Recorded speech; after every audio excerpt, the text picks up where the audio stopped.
வணக்கம் வாசகர்களே! என் கற்பனைகளின் எதிரொலியை உங்கள் காதுகளில் சேர்க்கும் ஆண்டாள் வெங்கட்ராகவன் ஒலிப்புத்தக தளத்திற்கு உங்களை அன்புடன் வரவேற்பது உங்கள் ஆண்டாள். இன்னைக்கு நாம கேட்க போற கதை நம் காதல் நாணலொன்றோ. கதையின் குரலாய் நான் ஆர்.ஜே. காமாட்சி. வாங்க கதை கேட்டு ரசிக்கலாம். எபிலாக் 1. அழகிய காலை பொழுது அது. கொஞ்சமாவது பொறுப்பு இருக்கா பாரு இவங்களுக்கு. நாளும் பொழுதுமா பாக்குற வேலையா இது? என்று கத்தியபடி சமையலறையில் பாத்திரங்களை தாமரையால் உருட்டி கொண்டிருக்க, சமையலறையையே வேடிக்கை பார்த்து கொண்டிருந்தனர் காயத்ரியும் அங்கையும். கத்திக்கொண்டே வேலை செய்தவள் ஒரு குவளையில் பழரசத்தை கொண்டு வந்து அங்கை கையில் திணித்து, மாசமா இருக்கிறவ எதுக்கடி அலைஞ்சுக்கிட்டு இருக்குத? உன்னைய சொல்லக்கூடாது. நீ கண்ணை கசக்கினதும் பதறி அடிச்சுக்கிட்டு இங்கன கூட்டியாராம் பாரு என் மருமவன், அவனை சொல்லணும் என்று கடிய, அவளைக் கண்டு முகத்தை பாவம் போல் வைத்து கொண்டாள் 5 மாத கர்ப்பவதியான அங்கை. ஒன்னு சொல்லிடக்கூடாதே, முகத்த பால் புடி புள்ளையாட்ட வச்சுக்கிறது என்று கடுப்போடு அவள் கூறுகையிலேயே அறையில் குழந்தையின் அழுகுரல் கேட்டது. ஆத்தே, ஆரம்பிச்சிட்டியானா? அடியே காயு வாடி என்றவள் உள்ளே செல்ல, தன் பிஞ்சு கரங்களையும் கால்களையும் உதைத்து கொண்டு அழத் தயாராகிய அவளது 8 மாதங்களை பரிபூரணமாய் கடந்த மகன் அமரவேலனை கையில் அள்ளினாள். தூக்கிட்டு ஓடிடுடி, முழிச்சிட போறா என்ற அடிக்குரலில் அமைதியாய் தாமரையால் கூற, அமரவேலனின் அருகே பொம்மையாய் உறங்கிக் கொண்டிருந்த அவனது இரட்டை சகோதரி அசோக சுந்தரியை தூக்கிக் கொண்டு வெளியே சென்றாள் காயத்ரி. ஆம், நம் பொற்றாமரையாளுக்கும் ஆதி வருணேஸ்வரனுக்கும் ஆண் பெண் என இரட்டை மகவுகள் அமரவேலன், அசோக சுந்தரி. மகனுக்கு பசியாற்றிய தாமரையால் அவனை தட்டி கொண்டே வர மகள் அழுகை துவங்கியது.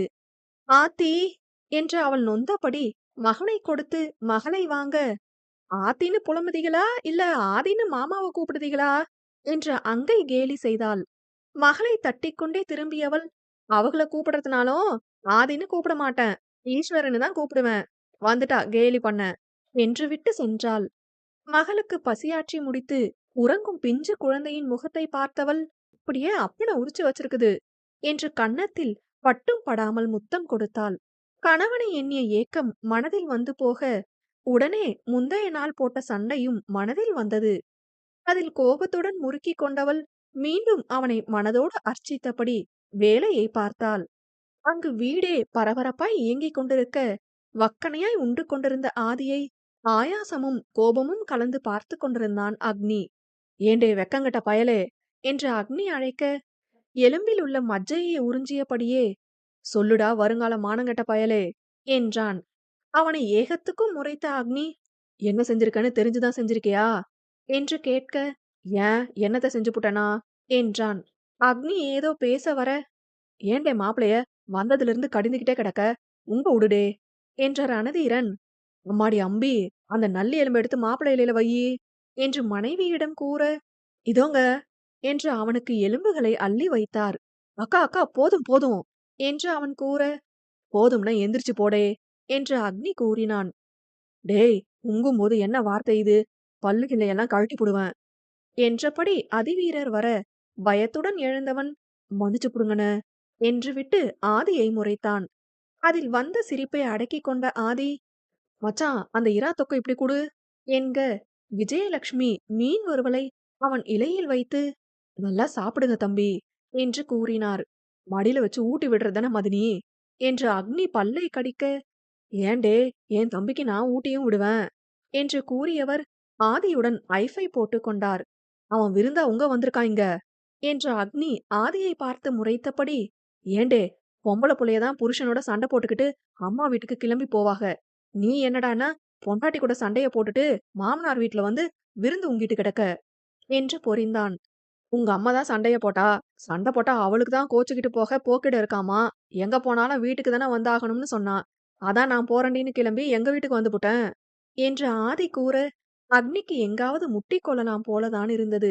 ரெட்ட புள்ளைய வச்சுக்கிட்டு இருக்காடே என்று அக்னி கூற, தனியாவெல்லாம் இல்ல, அங்கை காயு ஆறுவெல்லாம் கூட இருக்காகல, அவளும் புறப்பட்டு வரதானே போறா என்றான். முதல்ல உங்கள கதை படிக்கிறத நிறுத்தி வைக்கணும்டே, சும்மா இல்லாததையெல்லாம் படிச்சு சண்டைய போட்டுக்கிட்டு திரியிறீக என்று அக்னி கூற, வீட்டில் அனைவருக்கும் சிரிப்புதான் வந்தது. அக்னிதான் கத்திக் கொண்டிருந்தான். அனைவருமே சிரிப்பாகவே அதனைக் கண்டனர். பாவம் அவனுக்கு அவன் கவலை. இருக்கும் படபடப்பை எப்படி காட்டவென்று புரியாத தவிப்பை இப்படி காட்டிக் கொண்டிருக்கிறான். மச்சான், ரொம்ப கத்தாத. கல்யாண மாப்பிள சும்மா சும்மாவெல்லாம் டென்ஷன் ஆகக்கூடாது என்று ஆதி கூற, அனைவரும் கலகலவென சிரித்து இந்த வளர்ந்த ஆண்மகனை வெட்கமடைய செய்தனர். அதை புகைப்படம் எடுத்த ஆதி, ஆண்களின் வெட்கம் பேரழகுன்னு அருவிக்கு அனுப்பிவிடுவோமா என்று கேட்க, டேய் ஏன்டா என்று அவனிடமிருந்து அலைபேசியை பிடுங்க முற்பட்டான். ஆம், அக்னிவேந்தனுக்கும் அவனது தூரத்து சொந்தத்தில் வரும் மாமா பெண்ணான தேனருவிக்கும் திருமணம். அனைவரும் ஆனந்தத்தில் திளைத்திருக்க, ஆதி வழக்கம் போல் கதை படித்து மனையாளுடன் சண்டை போட்டிருந்தான்.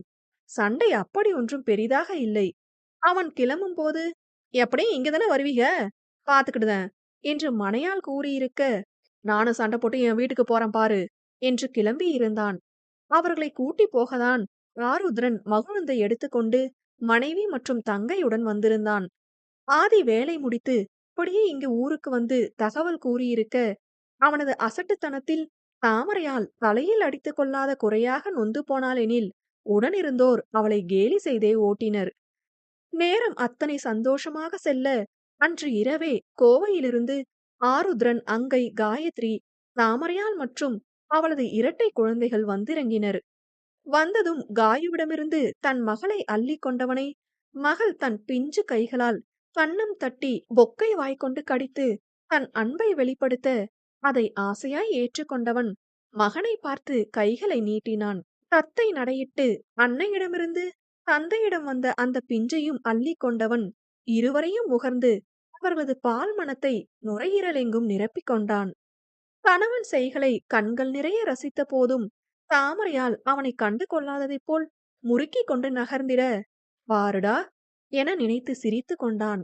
அனைவருமாய் இரவு உணவை உண்ண மகளுக்கும் மகனுக்கும் ஓடி ஓடி இட்லியை ஊட்டிக் கொண்டிருந்தான் ஆதி. அவனுக்கு துணையாய் தனது 1 வயது மகனான அமுதனுடன் வேந்தனும் ஓடி ஓடி ஊட்ட, அங்கை தன்னவனை பார்த்து, பாத்துக்கோங்க என்று கண்ணை காட்டினாள். அண்ணி, கவலைய விடுங்க, அண்ணனெல்லாம் சூப்பரா ட்ரெயின் ஆயிடும் என்று செழிலனும் பொழிலனும் சத்தமாய் கூற, அதில் நாணம் கொண்டவள் அவர்களை முறைக்க இயலாது புன்னகைத்து வைத்தாள். தடாதகை நாச்சியார் மற்றும் தீஞ்சுடரோனின் பிள்ளைகள் மகள் துர்கா 11ஆம் வகுப்பும் மகன் சங்கரன் கல்லூரி 2ஆம் ஆண்டும் பயில, மழலை வாசம் குறைந்து விட்டதோ என்று அவர்கள் எண்ணி முடிக்கும் முன் 3 மழலை செல்வங்கள் வீட்டை வலம் வந்திருந்தனர். அனைவரும் இரவு உணவை முடித்துக்கொண்டு அவரவர் அறைக்கு செல்ல, இரு பிள்ளைகளையும் தோளில் போட்டு தட்டிக்கொண்டே உறங்க வைத்துக் கொண்டிருந்தான் ஆதி. பாதி உறங்கிய பிள்ளைகளை கண்ட தாமரையால், உறங்க வச்சு புட்டிகளா, பால் கொடுப்போம்னு பார்த்தேன் என்று சண்டை மறந்து இயல்பாய் பேசியதில் சிரித்து கொண்டவன், உறங்கிடுச்சுங்கடா என்று கூறினான். தானும் புன்னகைத்தவள், 10 பைசா பெறாத சண்டைக்கு மாமியார் வீட்ல வந்து அட காத்துக்கிட்டாச்சு என்று கூற, தானும் சிரித்து கொண்டவன், சும்மா என்றான். பிள்ளைகளை வாங்கி படுக்க வைத்தவள் மகனின் புறம் சரிந்து படுக்க, ஆடவன் தன் மகளின் புறம் வந்து படுத்தான். பிள்ளைகளின் கன்னம் வருடி, நான் இவங்களுக்கு ஏன் இந்த பேரு முடிவு பண்ண தெரியுமா யாழ் என்க, அவன் கூறி பலமுறை கேட்டுவிட்ட போதும் சலிக்காது கொட்டினாள். சிவன் இல்லாத நேரம் உருவான தனிமை துயர போக்கிக்க பார்வதி கல்ப விருஷ மரத்துக்கிட்ட வரமா கேட்டு வாங்கின குழந்தைங்க தான் அசோக சுந்தரியாம். என்னோட வரமே நீதான். உன்கிட்ட நான் வாங்கின வரமா என் மகளையும் மகனையும் பாக்குதேன். அதான் அவங்களுக்கு அசோக சுந்தரினும் அசோக சுந்தரியோட சகோதரனான வேலனோட பெயரை அமரவேலனும் வச்சேன் என்று கூறியவன் கண்கள் இன்றும் பிரசவ அறையில் அவள் துடித்ததின் வலி உணர்ந்து கண்ணீர் சுரந்தது. தன்னவன் கரத்தை பற்றி கொண்டவள், சந்தோஷமா இருக்கீங்களா என்று கேட்க, ரொம்ப நிறைவா இருக்குடி, இதை விட என்ன வேணுமாட்டு என்றான். ஏகாந்தமான சூழல். அவர்கள் காதலால் உருவாகி காதலே கருவானதாய் இரு மகவுகள். அன்றலர்ந்த மலராய் இன்றளவும் மிளிரும் காதல். வேறென்ன வேண்டுமாம் அந்த காதல் ஜோடிக்கு? இருவருக்கும் அத்தனை ரம்யமான உணர்வை கொடுத்தது அந்த தருணம். அதோ இதோவென அக்னியின் திருமணமும் இனிதே நடந்து முடிந்தது. அனைவரும் ஆதியின் பாட்டுத் திறனால் அனைவரும் ஆதியின் பாட்டுத் திறனால் கவரப்பட்ட தாமரையாளிடம் ஓட்டி ஓட்டி ஆதியையும் பாட சொல்லி கேட்க, பெரிதாய் அலட்டிக் கொள்ளாமல் தானும் பாட ஒப்புக்கொண்டான். மேடை ஏறியவன் மணையாளை ஒரு பார்வை பார்த்து கொண்டு, "உசிலம்பட்டி பெண் குட்டி முத்து பேச்சு, உன் ஒசரம் பார்த்து என் கழுத்து சுளுக்கி போச்சு" என்று துவங்க, அருகே அங்கையுடன் பேசிக் கொண்டிருந்த தாமரையால் சட்டென கணவன் புறம் திரும்பினாள். அவள் கண்களில் 1000 கோடி மின்னலின் ஜொலிஜொலிப்பு வந்து போக, தூரமிருந்தே அதை உணர்ந்த ஆதி கூடுதல் புன்னகையுடன், "கூட மேல கூட வச்சு குஞ்சனூர் போறவளே மெதுவாக செல்லேண்டி, உன் கூடையில வச்ச பூவு கூடலூரில் வீசுதடி குதி போட்டு வந்தேண்டி" என்று பாடினான். "என்ன சித்தி, சித்தப்பா பாடுற உசிலம்பட்டி பொண்ணு யாரா?"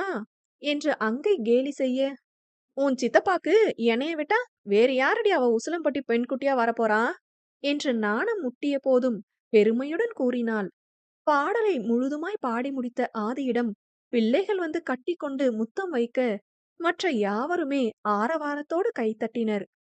கழுத்தில் மாலையும் அருகே மனைவியுமாய் நிற்கும் அக்னியிடம் வந்து, "என்ன அக்னி, அருவிய கொஞ்சம் திரும்பி பாக்குறது" என்று ஆதி ஓட்ட, "மாமா, நம்மட்ட தான் இப்படி வெக்கமெல்லாம் காட்டுறாக, போனுல பாத்தீங்களா, தேனூன்னு போட்டிருக்காக" என்று செழில் கேலி செய்தான்.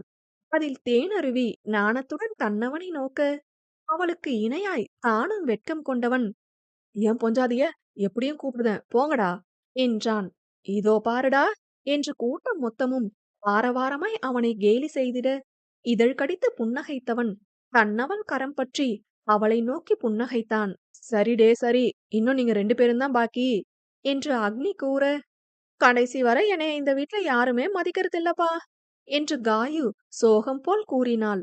அதில் அனைவரும் கலகலவென சிரிக்க, "எல்லாத்துக்கும் கேலியா இருக்குதாக்கும்" என்ற காயத்ரி வேந்தனின் மகனை தூக்கி கொண்டு ஏனருவியை காட்டி, "அந்த பாரு அமுதா, பாட்டி பாரு பாட்டி பாரு" என்றாள். அருவி திடுக்கிட்டு போய் அக்னியை நோக்க, அதில் வாய்விட்டு சிரித்தவன், "எங்க அண்ணன் பேரன் நமக்கும் பேரன் தானே" என்றான். "எனக்கு பேரனா?" என்று அவள் அதிர, "அருவி, முதல்ல இந்த மாயாண்டி குடும்பத்துக்குள்ள வாரச்ச இந்த குட்டி மவராசனோட சித்தி என்னைய சித்தப்பான்னு கூப்பிட்டு ஷாக் ஆகிட்டா. ஆனா உன் நிலைமை என்னை விட மோசம். 25 வயசுல பாட்டி ஆகிட்ட" என்று ஆதி வாய்விட்டு சிரித்தான். அக்னியின் பக்கம் வந்த தாமரையால் கூட்டத்தில் இரு பெண்கள் செழில் பொழிலை பார்ப்பதைக் கண்டு, "என்ன, அடுத்த ஜோடி தயாராகிடும் போலயே, அக்கா தங்க சிக்கிடுச்சோ" என்க, "ஐத்த, நீ பேசுனது எனக்கு தப்பா கிப்பா விழுகல தானே" என்று அவள் அருகே வந்தபடி இரட்டையர்கள் கேட்டனர். "இதெல்லாம் தெளிவாதான் கேக்குது. அந்த பிள்ளை துர்கா பரீட்சைக்கு பாட்னி சொல்லித்தர சொன்னா மட்டும் திரு திருன்னு முழிக்க வேண்டியது" என்று தாமரையால் சிரித்தபடி அவன் காலை வாரினாள். "கிரேட் இன்சல்ட்" என்ற அண்ணன் தம்பி இருவரும் தலையை ஆட்டிக்கொள்ள, "எப்பா எல்லாம் வாங்க, அந்த போட்டோக்காரரு போட்டோக்கு நிக்க சொல்லுதாரு" என்று அர்ச்சனா கூறினார். பெரும் அலங்கார நீள்விருக்கை 2 போடப்பட, அதில் ஒன்றில் அர்ச்சனா அதிவீர பாண்டியர், அம்பிகா மற்றும் ரணதீரன் அமர்ந்தனர். மற்றொன்றில் விஜயலட்சுமி சிம்மாவரதன், தடாதகை நாச்சியார் மற்றும் தீஞ்சடுரோன் அமர்ந்தனர். 2 நீள்விருக்கைக்கும் நடுவே பின்புறம் அக்னிவேந்தன் மற்றும் அவன் மனையாள் தேனருவி மாலையும் கழுத்துமாய் நிற்க, அவர்களுக்கு இருபுறமும் செழிலன் மற்றும் பொழிலன் நின்றனர். செழிலன் பக்கம் ஆருத்ரன் மற்றும் அங்கை தம்பதியரும், பொழிலன் பக்கம் திலகா வேந்தன் மற்றும் அவர்களது மகன் அமுதனையும் ஏந்தி கொண்டு நின்றனர். கீழே நடுநாயகமாய் காயத்ரி அமர, அவளுக்கு இடதுபுறம் துர்காதேவி மற்றும் சங்கரனும், வலதுபுறம் பொற்றாமரையால் ஆதி வருணேஸ்வரன் மற்றும் இருவரும் தங்கள் மடியில் அமரவேலன் மற்றும் அசோக சுந்தரியை வைத்திருந்தனர். எல்லாரும் வந்தாச்சாப்பா, அப்புறம் அந்த 2 பேர் விட்டு போச்சு, 4 பேர் விட்டு போச்சுங்கிறதுக்கு பேச்சே இருக்கக்கூடாது" என்று செழிலன் கூற, அனைவரும் கலகலத்து சிரித்தனர். அது புகைப்பட கருவியில் அழியா படமாய் பதிந்தது.